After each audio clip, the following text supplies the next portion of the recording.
already, but I was training myself.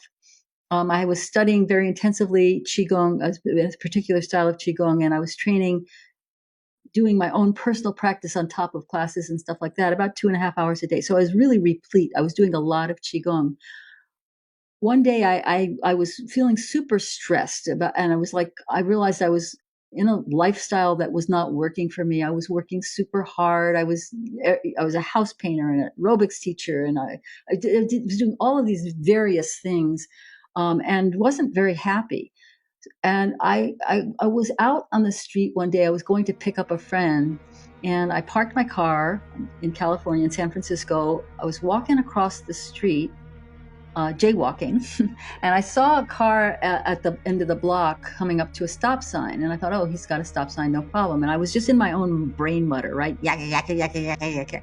And he came, and I looked over my shoulder again as I was in the middle of the street, and he was coming at me about 30 miles an hour. So he hadn't stopped at the stop sign, and I hadn't noticed. And so he was like just very close to my body. And I thought, well, I don't want to resist this.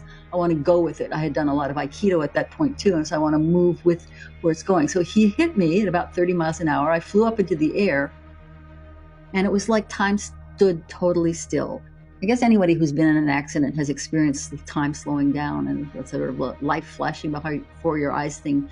That's not what happened for me. What happened for me was I was up in the air, and this time stood still. I felt like I was a seed inside of a hull right below my belly button. And I was looking around on the inside silhouette of my body and going, wow, I really am just a consciousness, a seed of consciousness inside this shell. And I can decide to stay or I can decide to go. And I was a little depressed at that time because I was having a hard time with my relationship. I mean, there was all this stuff going on. But I decided to stay, obviously, because here I am talking to you. And I opened my eyes, and I was coming down to the pavement really fast, and I tucked into an Aikido roll. So this is a place where I would say that my practice saved my life. And as I went into an Aikido roll, and then I jumped up on my feet and I started doing some Qigong. And the guy who had hit me jumped out of his car. He was screaming, "Get down, lie down. I just hit you with the car. You got to lie down." So I lay down and I started doing some internal Qigong.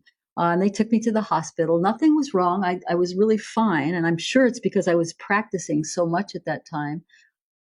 And they wanted to do all of these different procedures. And I said, no, I really don't need that. They were all sort of the doctor. I remember there were 2 doctors and 3 nurses standing around scratching their heads saying, she's supposed to be dead, being hit at that speed and then hitting the pavement afterwards. That double impact should have taken her out or broken something. So I think that's one of my most dramatic stories of really feeling like I had this, I guess, near-death experience where I had a choice, and then shifted so much, right? When I walked out of that hospital, which I did a couple of hours later, limped out because I was a little twisted from the impact, and it did take me a couple of years to untwist my spine, to a degree where I wasn't in pain anymore. But that was a turning point of like, okay, I'm alive now, and what do I want to do now with my time? What do I want to do with my energy? Who do I want to serve?